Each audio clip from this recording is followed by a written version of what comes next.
Hello warriors, good morning. आज आहे day 28 आणि आज अगेन आपण पाहतोय वन वर्ड सबस्टिट्यूशन. एकूण 10 क्वेश्चन्स, त्यांचं एक्सप्लेनेशन म्हणजे ओव्हरऑल 40+1 वर्ड सबस्टिट्यूशन. 20 मिनिट्स चॅलेंजची सिरीज आपण 27 डेज पूर्वी सुरू केली होती. ती सक्सेसफुली आपण इथंपर्यंत घेऊन आलेलो आहोत. सो आजच्या लेक्चरमधला पहिला प्रश्न आहे, to slap with a flat object म्हणजे चापट मारणे. एखाद्या फ्लॅट ऑब्जेक्ट सोबत आपण ज्या वेळेला मारतोय, स्लॅप करतोय, तर त्याला काय म्हटलं जातं? ही एक ॲक्ट आहे, एक ॲक्शन वर्ड आहे. पहिला आहे हीव, स्वॅट, चॉप, नॉ. हा जी जरी असेल तरी याला नॉ म्हणजे याचं स्पेलिंग जरी जीनी सुरू होत असेल, जी सायलेंट आहे, याला नॉ असं म्हटलं जाईल. ठीक आहे. सो ज्या वेळेला आपण फ्लॅट ऑब्जेक्टनी मारतोय त्याला म्हटलं जातं स्वॅट. समजा माझ्या हातावरती मच्छर बसलाय, मी स्वॅट केलं. ठीक आहे, दॅट इज स्वॅट. पहिला आहे hew, to cut or chop something with a heavy sharp tool. काहीतरी हेवी शार्प टूलनी कट करणं, दॅट इज हीव. त्याच्यानंतर आहे चॉप. चॉप काय असतं? To cut something in two pieces. आपण भाजी वगैरे चॉप करतो, खट खट खट खट खट खट खट खट खट, दॅट इज चॉपिंग. ठीक आहे. आणि नॉ काय असतं? नॉ म्हणजे दातांनी कुरतडणे, खट खट खट खट खट, जसं की उंदीर कुरतडतो त्या पद्धतीने. To bite or chew something persistently, त्याला म्हटलं जातं नॉ. 4 ॲक्शन वर्ड्स तुमच्या लक्षात आले असतील वन वर्ड सबस्टिट्यूशन मधले. नेक्स्ट आहे a person who regards the whole world as his country.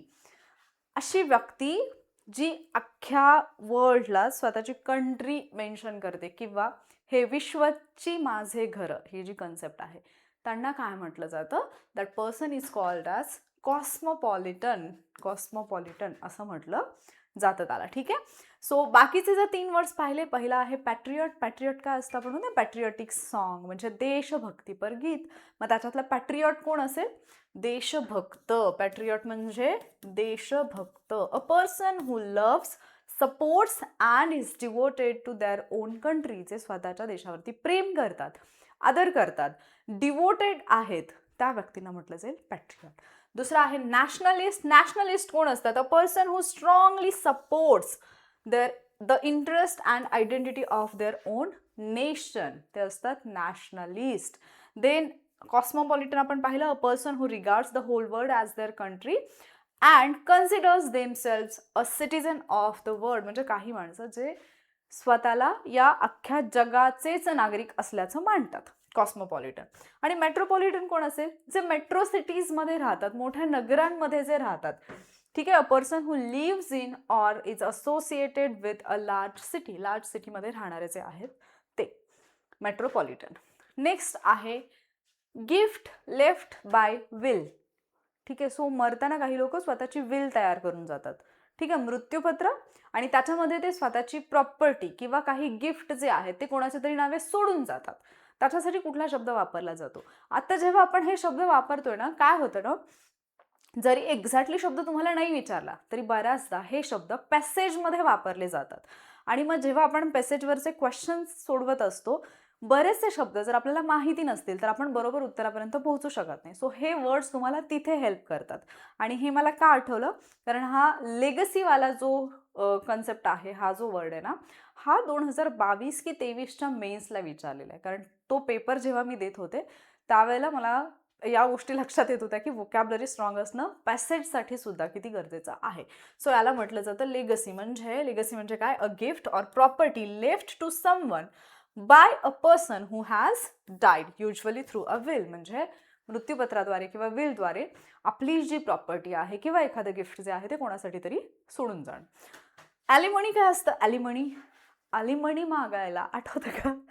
जे जुने स्टुडंट आहेत त्यांना आठवत असेल. ॲलिमनी मागायला म्हणजे काय? Alimony financial support paid by one spouse to another, usually after separation or divorce. Divorce नंतर जी पोटगी दिली जाते, पोटगी ज्याला म्हटलं जातं आपल्या मराठी भाषेमध्ये, त्याला अलिमणी असं म्हटलं जातं. सो ते लक्षात ठेवण्यासाठी मी एक ट्रिक सांगितलेली मागे वोकॅब्लरीच्या एका सेक्शनमध्ये. अलिमणी मागायला म्हणजे पोटगी मागायला अलिमणी असं. ठीक आहे.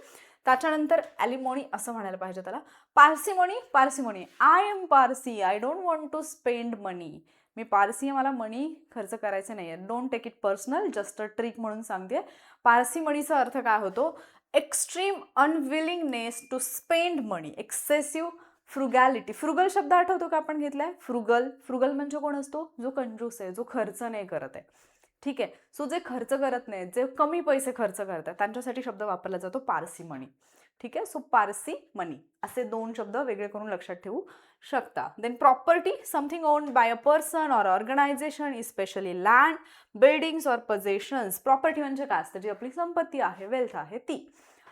नेक्स्ट क्वेश्चन आहे, a poem written on the death of someone loved and lost. Actually मी तुम्हाला सोनेटचा क्वेश्चन जेव्हा दिला होता किंवा एपिकचा क्वेश्चन जेव्हा दिला होता ना, तेव्हा मला हा ऑप्शन त्याच्यात टाकायचा होता, पण म्हटलं आणखी एक क्वेश्चन तयार होईल म्हणून तो त्यावेळेला ॲड केला नाही. सो एखाद्याच्या डेथवरती, मृत्यूनंतर जी लिहिलेली कविता असते त्याला काय म्हटलं जातं? त्याला म्हटलं जातं एलेगी. काय म्हटलं जातं? एलेगी.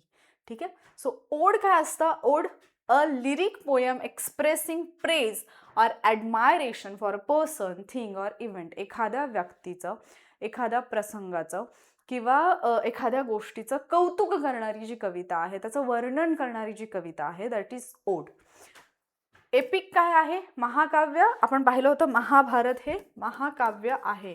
म्हणजे a long narrative poem about heroic deeds and adventures. म्हणजे काहीतरी हेरोइक, ॲडव्हेंचरस अशा गोष्टी झालेल्या आहेत आणि ते पद्याच्या माध्यमातून सांगितलं जातं. That is epic. सोनेट काय आहे? 14 लाईन्सवाली पोयम. आठवते का? A poem consisting of a 14 lines with a specific rhyme scheme and structure. Specific rhyme scheme असेल त्याच्यामध्ये आणि त्याचं स्ट्रक्चर एक स्पेसिफिक असेल, पण 14 ओळींचं ते काव्य असेल, त्याला काय म्हटलं जाईल? सोनेट. आणि उरलं काय? Elegy, a poem written to express sorrow, दुःख ऑर मॉर्निंग. हा शब्द लक्षात ठेवा, हा विचारला जातो, खूप वेळा विचारला आयोगाने. मॉर्निंग, मॉर्निंग याच्यामध्ये फरक आहे. आपला गुड मॉर्निंगवाला मॉर्निंग वेगळा आहे, हा मॉर्निंग वेगळा आहे. ठीक आहे. और someone who has died, specially someone loved and lost. जवळची व्यक्ती, तिचं निधन वगैरे झालं तर ते दुःख व्यक्त करण्यासाठी जी कविता असेल त्याला एलिगी असं म्हटलं जाईल. नेक्स्ट क्वेश्चन आहे, a person who is talkative is called Supriya. असं एक आहे, ऑप्शनमध्ये नाही आहे ते. अ person who is talkative is called girls. ठीक आहे. हा शब्द आपण पाहिलेला होता आणि आय थिंक कालच्याच लेक्चरमध्ये तुम्ही याचा विरुद्धार्थी शब्द जो आहे रिझर्व, जो कमी बोलतो, त्याच्यासाठीचा रिझर्वड आणि टॅसिटर्न हा शब्द पाहिला. ॲक्च्युली मी हा होमवर्कमध्ये देणार होते. आता तुम्ही मला गॅर्लसचे सिनॉनिम 2 सांगणार आहात, कारण हे आपण पाहिलेले आहेत कमेंटमध्ये. ठीक आहे. स्पीकर, स्पीकर म्हणजे जो वक्ता आहे. A person who speaks or gives a speech, also a device that produces a sound. Speaker म्हणजे जो बोलतोय तो, किंवा ते आपले साऊंडवाले असतात ना, म्हणजे ज्याच्यातून साऊंड येतो, ते जे स्पीकर असतात ते. त्याच्यानंतर आहे ऑरेटर. ऑरेटर पण पाहिलं होतं, a person who is skilled at making formal and persuasive public speeches. म्हणजे जो वक्ता आहे, जो भाषण देतोय, वक्तृत्व करतोय तो. आणि लॅक्सेटिव्ह, लॅक्सेटिव्ह काय आहे? A medicine or substance that helps relieve constipation. Laxative काय आहे? कॉन्स्टिपेशनपासून रिलीफ मिळण्यासाठीची एक मेडिसिन.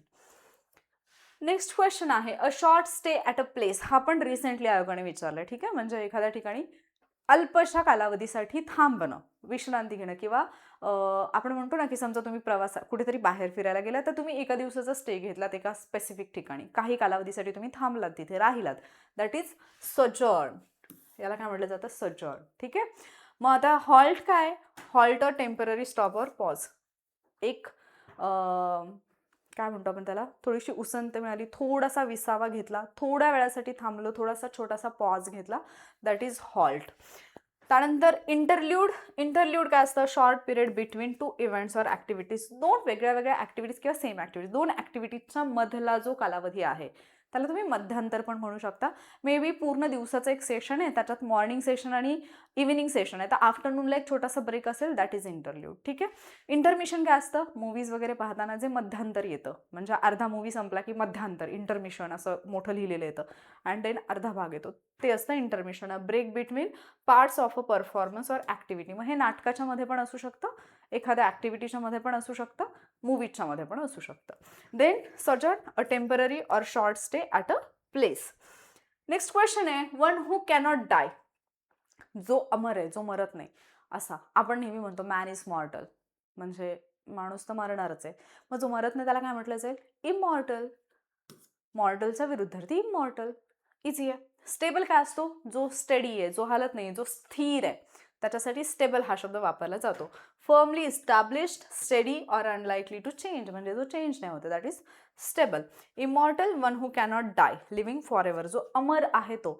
परपेच्युअल, आठवतो का परपेच्युअल झालाय की PYQ मध्ये? मी क्वेश्चन पेपरमध्ये पाहिलंय आता रिसेंटली घेतल्यामुळे. आय थिंक मी 17 तारखेच्या पेपरमध्ये परपेच्युअल आलंय का 17 तारखेच्या आला असेल किंवा त्याच्या आधीच्या, की मी तुमच्यासोबत घेतलं हे एक्झॅक्टली नाही आठवते, पण परपेच्युअल हा वर्ड माझ्या खूप जवळचा आहे, म्हणजे मी खूप रिसेंटली पाहिलंय हे आठवते मला.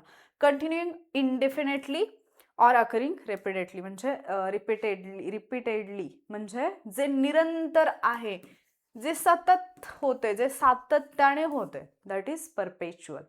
आणि पेरेनियल, पेरेनियल पण येऊन गेला. पेरेनियल म्हणजे existing or कंटिन्युइंग for a very long time, lasting or recurring, म्हणजे जे खूप लांब पिरियडपासून होत आलेलं आहे किंवा अजूनही होते, जी क्रिया सातत्याने सुरू आहे निरंतर, that is perennial.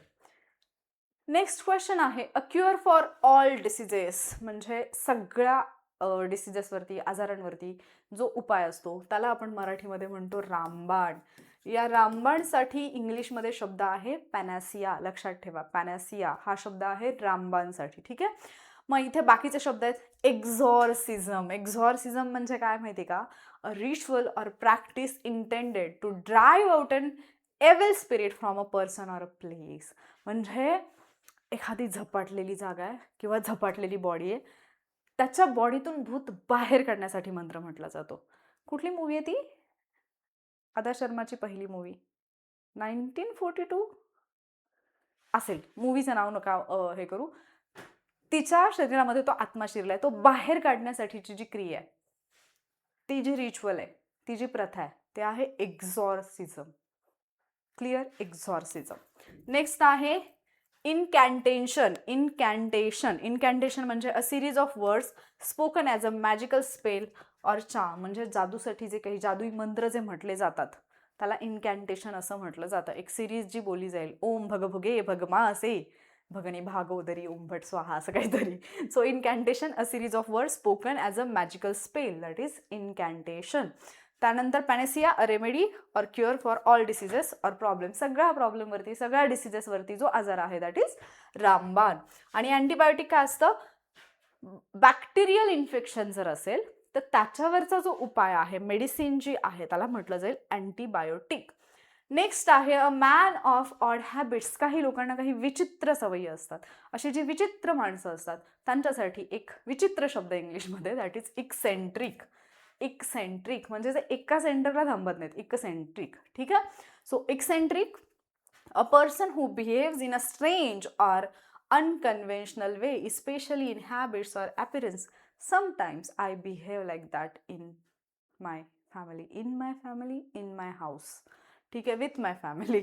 Introvert, a person who tends to be quiet and focused on their own thoughts and feelings. जे अंतर्मुख असतात किंवा इंट्रोवर्ट म्हणजे जे असे असतात ना, मला एक्झॅक्टली मराठीतला शब्द नाही आठवत आहेत, अंतरभिमुख असा काहीतरी एक शब्द त्यांच्यासाठी वापरला जातो. काही असतात एक्स्ट्रोवर्ट जे एक्सप्रेस होतात, बोलतात, लगेच मिक्स होतात. काही लोक असतात जे मिक्स नाही होत, जे स्वतःच्या विचारांमध्ये असतात. इंट्रोवर्ट असणं ही बॅड थिंग नाही आहे. ठीक आहे. ज्यांना स्वतःच्या थॉटसोबत राहायला आवडतं, जे जास्त बोलत नाहीत पब्लिकमध्ये किंवा बाहेर गेल्यानंतर लगेच लोकांमध्ये मिसळत आहेत, ते असतात इंट्रोवर्ट. सिनिकल, मगाशीच पाहिलं आपण, believing that people are motivated mainly by selfish interest. Cynical म्हणजे ते लोक ज्यांना असं वाटतं की दुनिया सगळी सेल्फिश आहे, स्वार्थी आहे. देन मुडी. मुडी कोण असतो? Person whose mood changes frequently or unpredictably. काही माणसं असतात जी फार मुडी असतात, त्यांचा मूड कधी चांगला असेल, कधी खराब होईल, कधी रागवतील, कधी आनंदी असतील, सांगता येत नाही. दे आर मुडी. मुडी म्हटलं जातं त्यांना. नेक्स्ट आहे one who travels from place to place. अशी व्यक्ती जे एका जागेवरून दुसऱ्या जागी फिरत राहते, जो भटक्या आहे, सतत जो फिरस्ती आहे, जो सतत प्रवास करत राहतो एका जागेवरून दुसऱ्या जागी, त्याला म्हटलं जातं इटिनरेंट. इटिनरेंट. ठीक आहे. सो इटिनरेंट म्हणजे a person who travels from place to place, especially for work or business, काही लोकांचं काम किंवा बिझनेस असा असतो जे एका ठिकाणी राहून करत नाहीत, मग ते आज इथे, उद्या तिथे, परवा तिथे असं त्यांचं सुरू असतं. त्यानंतर मेंडिकॅन्ट. मेंडिकॅन्ट आठवतो का हा शब्द? मेंडिकॅन्ट झालाय. मेंडिकॅन्ट म्हणजे a person who lives by asking others for food or money, a beggar. म्हणजे जो बेग करून, जो भीक मागून जगतोय त्याला मेंडिकॅन्ट. बेगरला समानार्थी शब्द आहे मेंडिकॅन्ट, लक्षात ठेवा. देन आहे जर्नीमॅन. जर्नीमॅन कोण असतो? हा जर्नी करणारा नसतो. Journeyman is a person, a skilled worker who has completed an apprenticeship and works for an employer. म्हणजे ज्याने अप्रेंटिसशिप कम्प्लीट केलेली आहे तो जो माणूस असतो, जो काम करतोय, स्किलफुल आहे, त्याला जर्नीमॅन असं म्हटलं जातं. आणि ट्रॅम्प. ट्रॅम्प कोण असतो? ट्रॅम्प ज्याला घर नाही आहे स्वतःचं. A person who travels from place to place often without a permanent home or a regular work. ज्याच्याकडे रेग्युलर वर्क नाही आहे, स्वतःचं घर नाही आहे, असा जो भटक्या असतो त्याला ट्रॅम्प म्हटलं जातं. हा शब्द पण आपला झालेला आहे. ठीक आहे. सो अशा पद्धतीने अगेन आज आपण 10 क्वेश्चन्स, 40 वर्ड्स, त्याच्यातले काही जे आहेत ते रिवाइज झालेले असतील तुमचे. अशा पद्धतीने डे 28 आपण सक्सेसफुली कंप्लीट केलेला आहे. So congratulations to you and me. So जर ही सिरीज हेल्पफुल वाटत असेल तर लेक्चरला लाईक करा, शेअर करा, तुमच्या फ्रेंड्सना सांगा की आम्ही थोडं थोडं करत इतक्या दिवसात एवढं जास्त केलं आहे, त्याच्यामुळे किमान आत्ता तरी उशीर झाला नाही आहे, आत्ता तरी सुरू करा, कारण आम्ही ही सिरीज खूप पुढेपर्यंत नेणार आहोत. सजेस्ट करा. आणि जर हेल्पफुल वाटत असतील लेक्चर, पुढचं लेक्चर पाहायचं असेल, चॅनलला सबस्क्राईब केलेलं नसेल तर चॅनलला सबस्क्राईब करा. लवकरच भेटेन मी तुम्हाला पुढच्या लेक्चरमध्ये. तोपर्यंत स्वतःची काळजी घ्या, खुश राहा, छान राहा आणि छान अभ्यास करा. थँक्यू.